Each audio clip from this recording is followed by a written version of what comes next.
Hello, this is Howie, and I'm here to help you win with money. This is the weekend edition.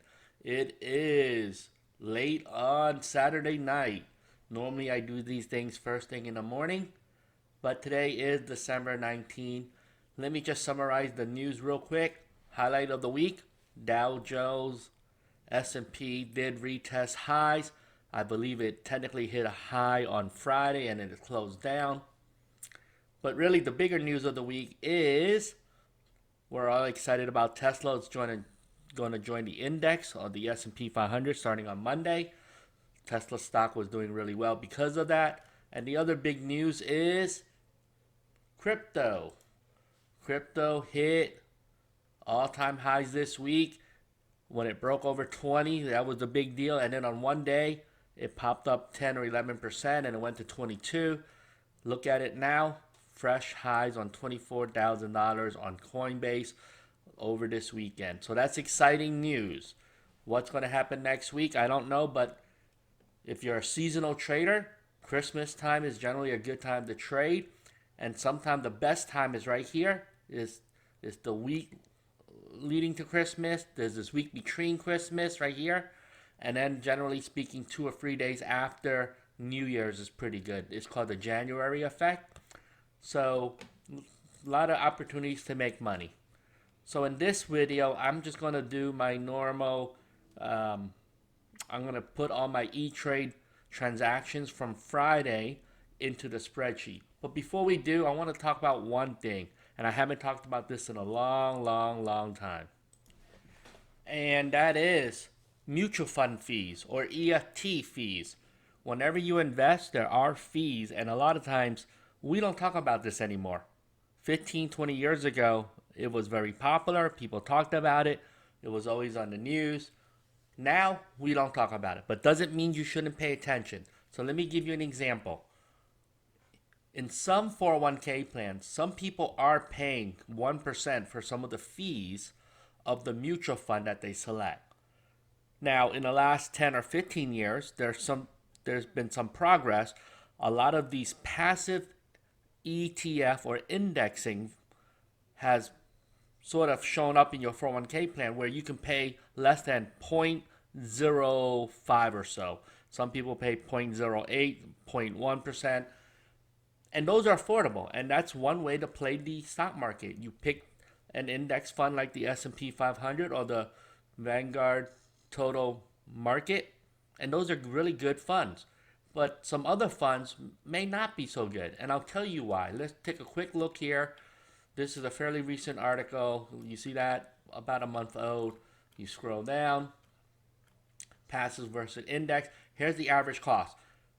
Depending on the type of investment you're picking, and here's the US stock, a typical index fund can be 0.09.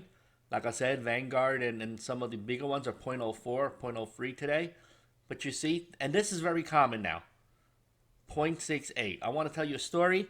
I was working with a client earlier this year, multiple six figures in a fund, and we took a quick look. We punched it up, pulled up the perspective, and it was pretty expensive. It was right around this area, 0.6 or so, or 0.7, I don't remember exactly. But he decided we don't want to pay that much. He moved everything to an index fund, and he was quite happy with it. He saved himself a lot of fees. That's almost, right, for some people, that's 8 years of fees. Before I go on, I do want to say something. Am I saying all fees are bad? And the answer is not always. There are times where I say if you're paying extra fees, if you're paying fees for performance or outperformance, then that's fine. That's like saying I'm willing to pay a baseball player or a basketball player a $5 or $10 million contract or more because I'm paying for his performance or what he can do that other players can't do. And in investing is the same thing. If I'm paying for performance or outperformance, then you got to subtract the fees to make sure that's what I'm getting. And if you're not doing that, then it just becomes a drag on your returns. So here's the statistics. And here you go. 24% of all active funds beat, which means 76% don't, which is a really sad statistic. You're going to pay somebody more to manage your money, and they do worse than a passive index fund. So that means you're paying more, but you're getting less. So the double no.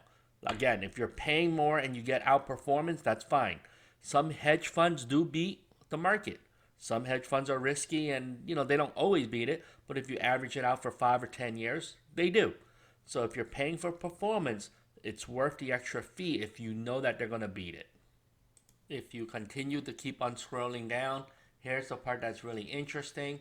You track it over a long period of time, active funds on average versus index funds, and you can see here you go where US large cap blend, the index fund won, small blend, here you go, small cap, index fund won, index fund won. Here you go where the managers actually beat it. But look, even in real estate fund, the index won. So what is this saying? If you don't, you got to make sure you're picking a fund that wins. I'm okay with you buying a fund that has a 1% fee if you know it's surpassing it. You got to subtract the fees out and make sure that the returns are still ahead of the index. Otherwise, you're paying for more risk and it becomes a drag, and the chances of beating it over the long term is not in your favor. And then if you want to see what other fees are, here is a wealth management advisor fees. Most advisors charge 1%, you see, of assets under management. Now, some of them are tiered depending on assets, and they go into that here.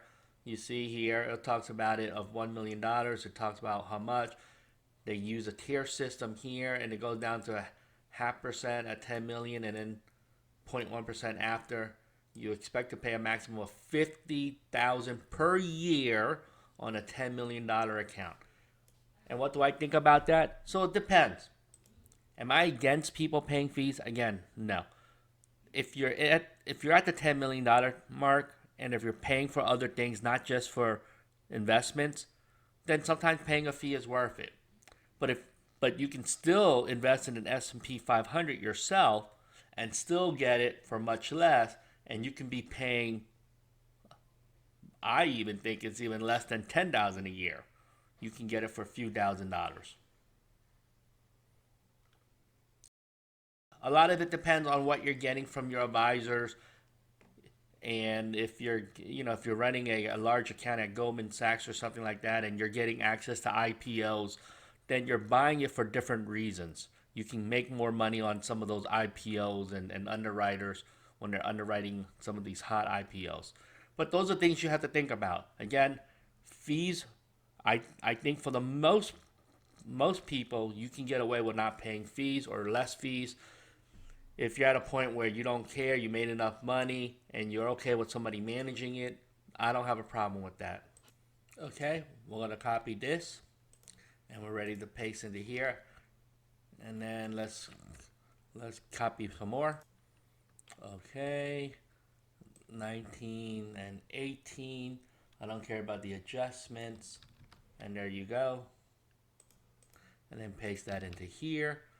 Let me do some formatting real quick. I know you guys get tired of me doing this every time, but I think it's good because then you can see what I'm doing. I don't delete rows. The only rows I do delete are these adjustment ones. Those are garbage. So let me do some magic of editing, and I'll bring it back when all this is corrected. Okay, I'm done with that. The last thing I do is I normally check all my calls and puts. Make sure those look good. I see all the calls. Let's check all the puts. Okay, these are wrong. And then I don't see any other mistakes there. So then we're good here. Last thing I do is fix all of the values. Okay, I'm ready. Go to the top, hit the save button, and then let's do a pivot. And this will show you my gains. And don't forget, on Friday I did some new I opened a new iron condor. Whoops, I did this wrong. I'm supposed to do this. And there you go. I'm sort of making up some lost ground because I remember earlier in the week I said I did close some stuff. So that's looking okay. Go here. So you see that's 2411. Hit the refresh button. There you go. And I have 2 trading weeks. I have a few days here. It's early expiration, I believe, on Thursday. And then I have a few days of trading here. I'll still fall behind what I want, but it's still not a bad month. But if you do subtract out the dividends, it's really not that good. You see that? These are low paying dividend months. So this is really not that good. So I'm still going to see if I can make some moves. That brings this episode to an end. Hopefully you enjoyed this. Please smash the like button, share this with your friends. If you have people that you know could benefit from this, let them see it.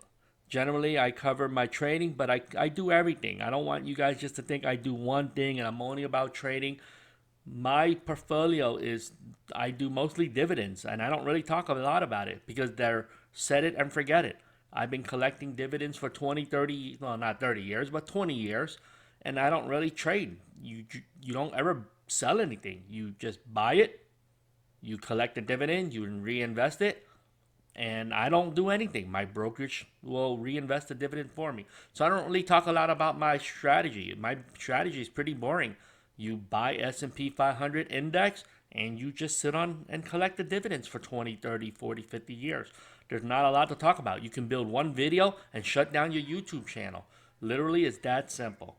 So what I do is I use options to do other stuff outside of your normal core strategy.